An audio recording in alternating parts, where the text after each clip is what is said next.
hold on. Before we get to this point, let's start from the beginning. How did this come about? So the vehicle you see behind us, that used to be this truck right here.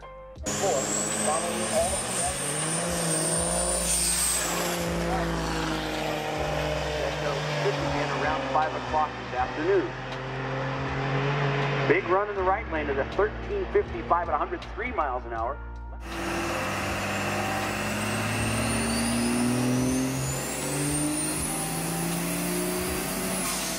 That was Bully Dog's 99 24 valve VP Cummins. That was their race truck. One of them. Well, your next question might be, how did we end up with it? That would take us back a couple years when the owners of the truck approached Randy and the team here to install that engine into a build they have. After talking with Randy, they had decided a common rail would be much more simple to install into their build rather than all the complex wiring that you will see later on in this video that these VP trucks have. Well, after he talked them into that, we got stuck with the frame, the engine, and the trans. And it just sat out back for the last 2.5 years out in the open. The only thing protecting anything really was some painter tape over the water inlets and the air intakes. And that was it. So with that being said, it was back there just rotting away. We were sitting around Randy's house one night, just shooting the breeze, and we were talking about what can we do next. Talking about getting the 15 up and going again, and going film some content with that, because you guys love that. Well, then we started talking about doing burnouts, and we had the idea of building a burnout truck of some sort. That's when Randy said, why don't we take that chassis in the back and build something out of that? We have it. We all agreed a burnout truck would be awesome, and Randy gave Josh and myself the task of getting it built and done before UCC. That was 2 weeks before UCC. So the next day, I think this is on a weekend, so Monday morning comes around. Me and Josh are talking throughout the day, and we decide that's the night we're going to start. So Monday afternoon, we're after hours, we're back there messing with this thing, pulling out the roll cart with the batteries on it, going out there, pulling all the tape off of it, getting power hooked up to it, and then unraveling the rat's nest of wiring in there just to see what we even had. It had the engine wiring harness, and that's it. Nothing as far as the cab, ignition, anything else like that. No fuse box. So our main concern was just getting the truck to start. Got all the wire, got the positives and negatives hooked up, getting power to certain components of it, and then going through and trying to pin out different plugs on there, jumping wires, just to get it to fire. I mean, we got it to turn over. It turned over, but nothing. We put new fuel in it, cracked the lines, did everything else we could think of, but it would not fire. It'd kick off on starting fluid, but that's about it. So the next 3-4 days, every day after work, we'd be out there going through all sorts of wiring schematics, diagrams, you name it. I mean, Google, YouTube, forums, everything we could think of. And this even led into our own personal lives at home, where I'd be looking up things, he'd be looking up things, we'd be texting each other this. That's when Josh had the idea of calling Chase over Industrial with the breakout box. Chase and Josh got together. Josh brought the breakout box in. Last ditch effort. Let's put it on there, find out. Got that on there, and it fired off.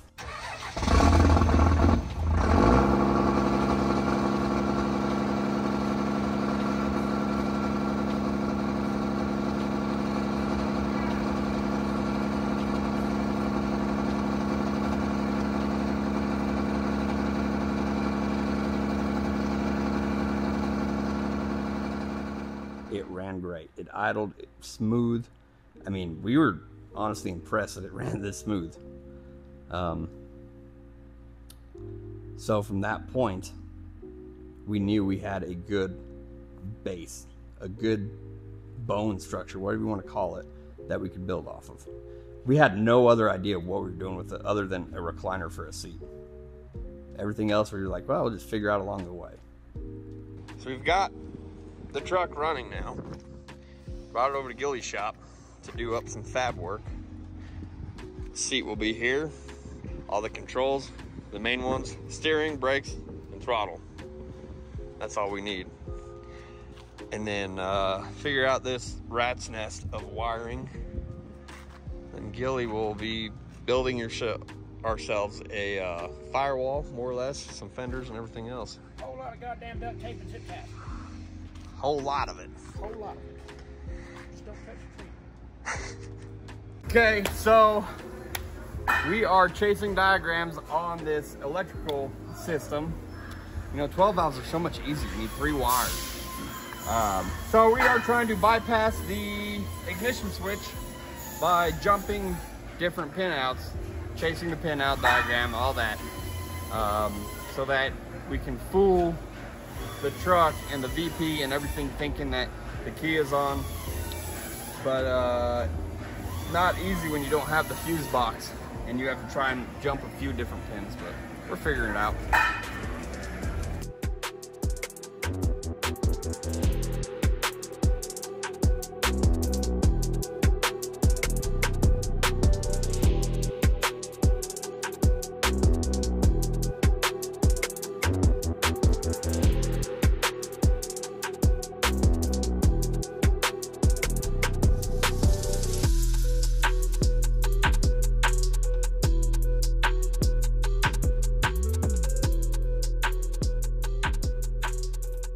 Alright, we just got back from the junkyard. We went and found the inside cab harness for a 98 Dodge. We decided to just scrap trying to plug and play or make our own plugs. We found the fuse box, a harness for the steering wheel or the ignition. So we'll find out, I'm not sure. So that should be running. Grab the old key switch here.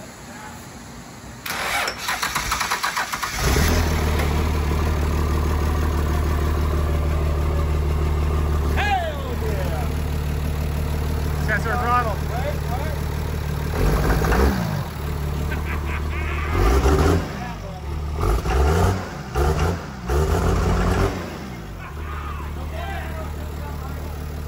There we go, baby. So now that we have the chassis over to the fab shop, we kind of had a game plan, kind of had an idea. We knew we needed a recliner, and that's about it. So while we moved it in there, Josh and I went over to the DI, which is the thrift shop, thrift store, for those that don't know, and started looking around. We found a few different ones. I sat in them. We kind of tested out the rigidity of them. None of them really worked other than this one that you see now. And we spent about $15 on that one because our budget was about this much, as close to nothing as we could get. The whole deal was find things around the shop, in the shop, whatever we can, spare parts, spare whatever, and throw that on there. Keep it ridiculous, keep it really making people wonder, what the hell is this thing? Which, I mean, it's done pretty good.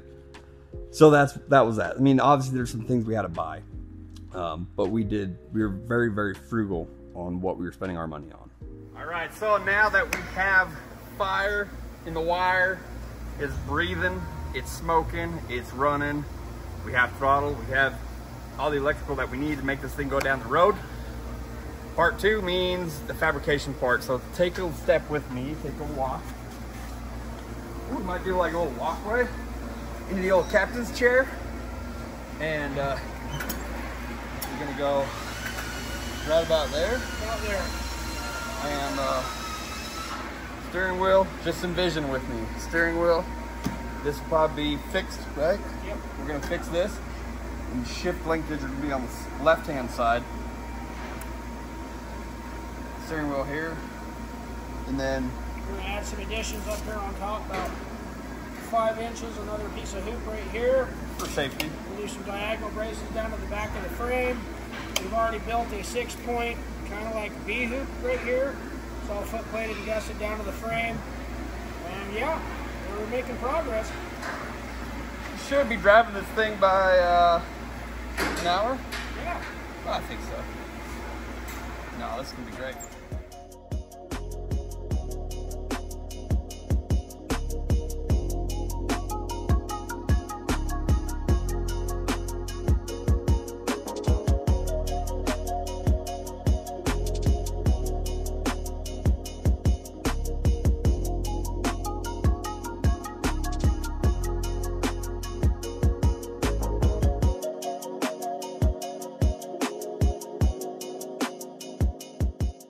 So we got the chair mocked up, we got the cage mocked up, the scatter shield, the firewall, and a few other odds and ends. And like our original idea was put the chair on, build around it. That's where we started. And as everything was kind of coming together and not coming together because of no real plan we had, the name also came with it, and I feel it's very fitting.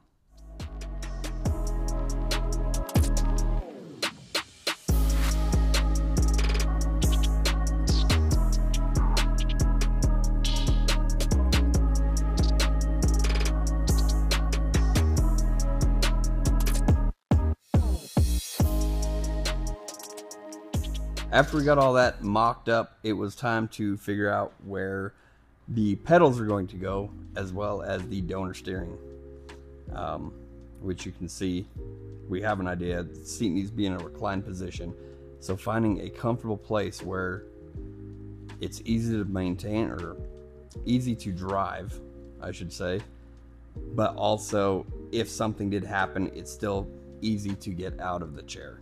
All right, we got the steering mocked up, we got the pedals mocked up in a comfortable position. The next step on that was the wiring harness. I felt that we could just eliminate a lot of the dead end wires that we had, since we didn't have a cab, we didn't have dome lights, radio, heat, AC, any of that. So there's no need in having all that just dangling around. Went ahead and eliminated that. Eliminated any of the extra wires we didn't need for a secondary battery, because we decided on running a single battery. Just make it simple. Well, we got done with all the wiring, mass, whatever you want to call it, mess, really. With that, got it all done. And every so often we do a test fire, make sure, we have what we need. About an hour after all this, we go do a test fire. Nothing. We don't have nothing. We have fuel pumps, they're kicking on. And it would crank. Back to square one. Nothing. No fuel, no fire. Okay, well, what did I mess up? What did I cut out? This went on for about 3.5, 4 hours, and at this point, it's almost midnight. Josh and I are scratching our heads. We're going through everything. I'm almost at wit's end, and he kept saying, maybe you cut something out. And I says, no, literally everything right here is dead end wires. We got to thinking about it, and he mentioned a few times, well, we disconnected the negative side on the passenger side. I says, yeah, it doesn't do nothing. He goes, well, we had a cable run from the block to the alternator. I said, it doesn't matter, because it went nowhere else. It was literally alternator to the block. That was it. Went nowhere else. And we went back and forth, and finally Josh says, well, you know what, let's just plug it back in and see. I'm thinking it's not going to do anything. There's no reason. Plug it back in. Well, we got it to run, but and that what did we do? Oh, that's right. I said, why don't we just reconnect the ground for no reason? I don't know.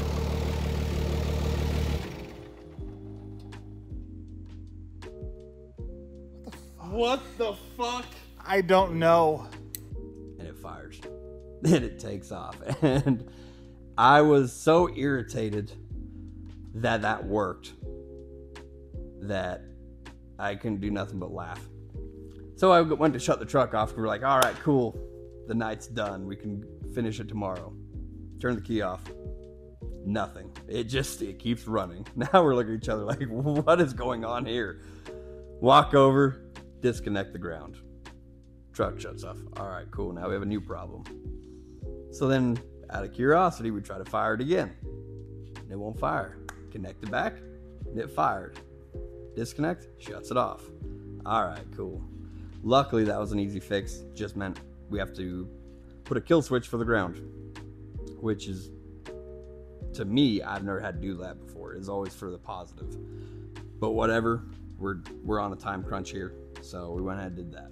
Now that we have all the wiring figured out, truck starting, running, and shutting down the way it should, for the most part. Next agenda on the list was cooling. Need a radiator. Originally, we weren't going to do an intercooler, but then we decided we want to keep the truck around. We enjoyed it way too much. So we needed an intercooler, radiator, fan shroud, things like that. So we came over to the trans shop and started going through the mess of spare parts from Red Delicious and the 15. We found the radiator and intercooler and a box with a brand new fan shroud. We were excited. Hell yeah, this is gonna work. Went back to the fab shop, pulled everything out. Josh opened up the fan shroud box and pulled out a brand new fan. Not a fan shroud, just a fan. So we had to build a fan shroud.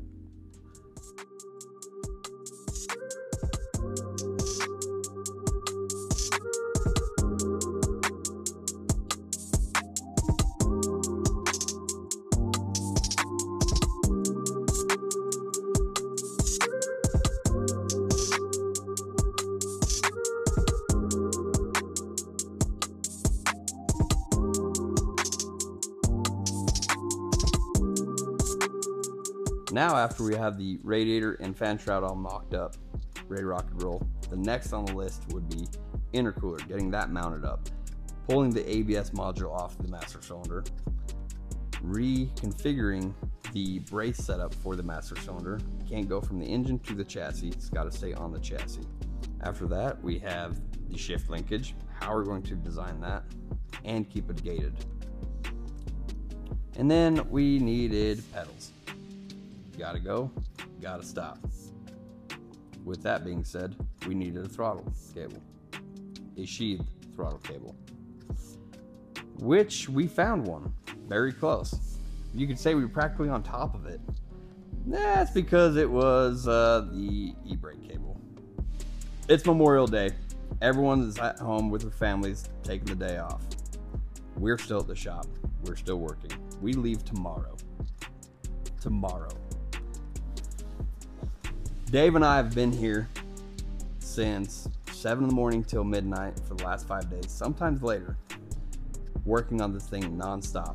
Josh has been here as much as he can while still at the trans shop getting everything prepped and ready to go to UCC. So we're a little short-handed, but luckily today, Dave's right-hand man Dave came in to give us a lending hand on the intercooler piping, which he's amazing at. Especially because this truck is not like the regular ones with a single intake. It has a dual intake, not a single to two ports, but two separate ports. So luckily he was able to fab up all that, and Friday we had got with industrial injection as far as getting all the intercooler pipe or boots, the clamps, the V-bands, everything else we needed for that. So with that being said, we had everything that we could wrap up the intercooler piping today. All right, after we got all the fab work done on the intercooler piping, got that all mounted, we went ahead and started working on the rest of the stuff. Randy stopped by, check out the progress. He was pretty happy, started asking us how we're gonna keep the trans cool. I said, we're not, it's just kind of loop back to each other. And he was very adamant about putting a cooler on there, keeping that trans happy, especially if you want to keep this truck alive, getting everything to work properly. So Josh ran back to the trans shop to find a cooler and a fan. He showed up with a box and a fan. I asked him, I was like, oh cool, does this fan work? He says, I have no clue, I just found it on the shelf. All right, so stripped the wires, plugged to the battery. Sure enough, it kicked on. That's all we needed. So I went ahead and I mounted it to the side of the truck, got everything hooked up as far as wiring for the fans, and then I realized I didn't measure the trans lines at all. And remind you, we don't have a very big budget. We're trying to stay as small as we can on the budget. So we didn't want to go buy or build new lines. Luckily, by the grace of God, those lines were the exact length I needed to where I mounted the cooler. And it all worked out pretty happily. Next step was the brakes. We had go, we had shifting, we had fuel, we had everything. We need to stop this thing. Well, we have no more time. We're down to the last minute. So instead of coming up with a big contraption or a bunch of linkages to move the brake pedal over to get in line with the master cylinder, Josh came up with an idea of, why don't we just put a big old hoon bar there? I'm all about it. I love ridiculous. I love hoon bars. So we went ahead and designed that. Came up with an idea. Gilly executed it wonderfully. Next, we need the shaft. We just found a random piece of pipe in the shop, cut it up, welded it in, and it worked perfectly. Perfectly? Yes, perfectly. That's the word. After we got all of that stuff mounted up, ready to rock and roll, Josh, Dave, and Dave all had previous engagements they had to go take care of. So I was left alone at the shop, which is never really a good idea, but it worked out. I went ahead and fabbed up or mocked up the radiator hoses for the truck, the rig, whatever you want to call it. It is either a 3rd or 4th gen radiator on a 2nd gen, so you can't just buy hoses. Went ahead, got some things figured out. It worked. Filled it up, tested it as far as the coolant, mostly water, and no leaks. So that was a win. Went ahead and mocked up or installed the water temp sensor and the oil pressure sensor. Ran some more wiring. Went ahead and installed the rest of the exhaust system. So looking over the vehicle last night, I realized that the exhaust that was on the truck was a little bit short, so we need to extend it out a little bit. So we have a pretty cool automotive store. It's kind of a DIY, kind of a hidden gem store. So we're gonna go ahead and pop in here really quick, see what we can find.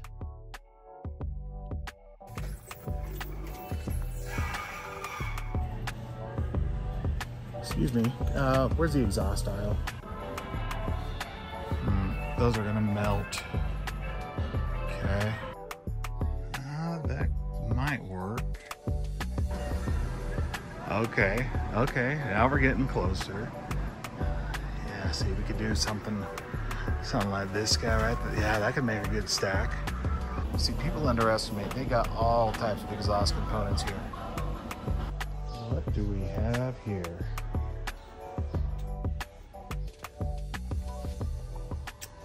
Yep. Josh had actually brought a trash can that you see on there and just showed up and said, here, this is the stack. All right. So we went ahead and put that on there. Next morning, Tuesday morning, this is the day we're leaving. We were tired. We were wore out. We were sick of this thing. We had a few more small things, odds and ends to button up, and then we still had to test it. Randy had no hopes in this thing even spooling. I told him this thing will spool, don't worry. And so we got this. We worked on it. So we pulled it out of the shop. I went ahead, went down the road, and well, right here.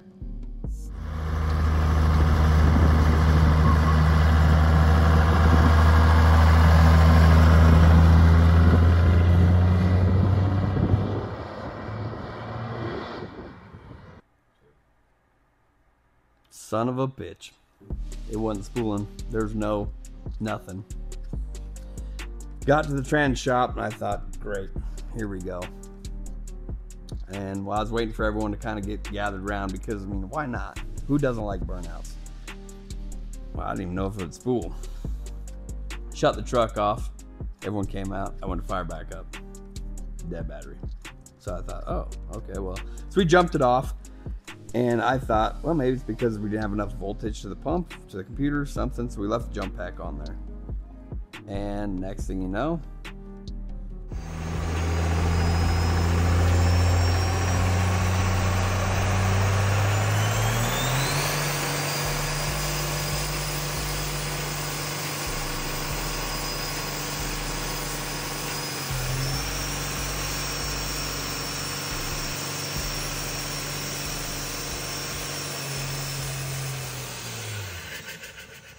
a lot of smoke.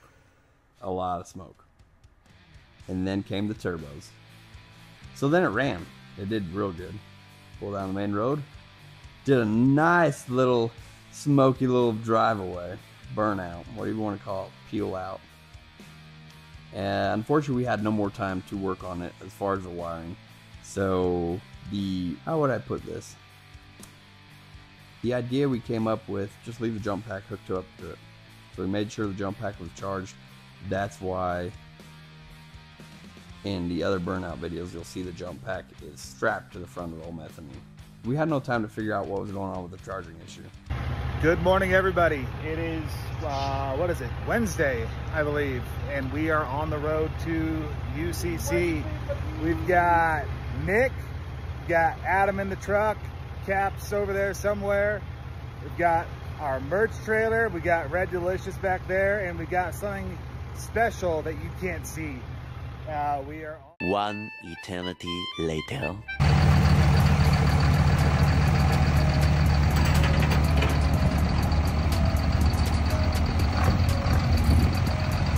Just unloaded at UCC. We went ahead, pulled Red over into the booth, and took Metheny down there. And just driving from the trailer over to the booth, everyone was turning their heads going, what the hell is that? Just the looks I got was great. But it didn't really set in until we got parked.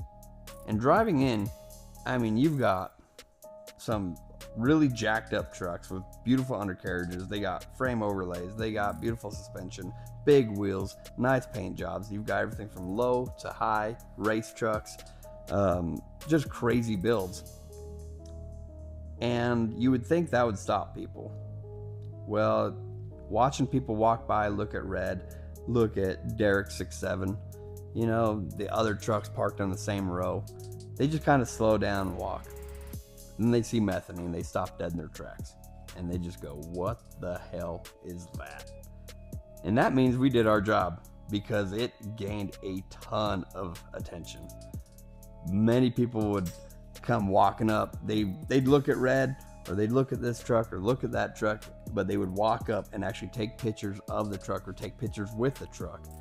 And that was probably the most fun I've had with that thing, other than driving it, of course, but just to talk to people about it and just see their gears turn, trying to figure out what the hell this thing is. So that was pretty cool.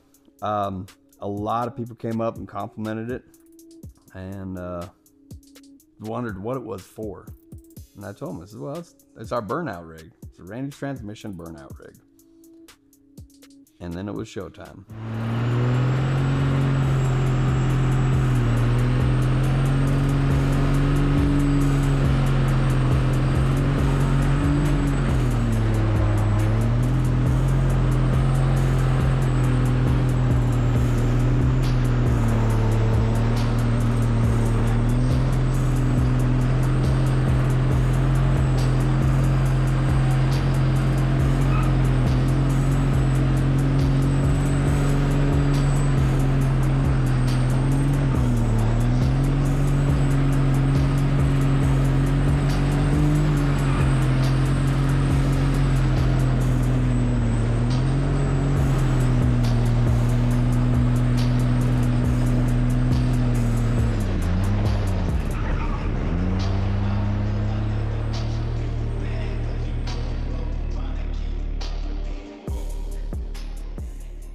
Oh man, what a blast that was. Being able to sit back in a recliner and slide around a pit like that and hearing everyone just cheer, well, what I could hear, and the random glimpse watching in the audience and seeing people just smiling and going like this, you know, that was probably the coolest part of everything. Mainly because you never see a recliner slide around, but it didn't feel like you had all of it. So if it sounds like it didn't have full RPM or full fuel, it's because it didn't. Come to find out, after my run, the jump box was not hooked up properly, and I found a couple broken grounds. So I think those could have been the culprit for why it didn't run the way it should have. We learned a lot going out there, building a truck in 6 days that we had no history of. And with that, we know what needs to be fixed and what we did fix when we got home, because we decided, old Methany, she's gonna stick around for a while. We got lots more in store for that thing. So where do we go from here? Well, I'll tell you, we got to figure out voltage. We got to figure out the charging system. We got to make sure everything's happy. We got to have proper voltage to the pump, the ECU, the PCM, all the computers or whatever's left on this thing. And then once we get that figured out, make sure we're getting the proper power out of it. Well, in order to do that, we got to put on a dyno. So we're going to go down to industrial injection, throw on the dyno, and see what we can do over there. See any other improvements we can make. And since we're keeping this thing around, we're going to throw one of our units in it. And but that's for another time. So till then, I'll see you around.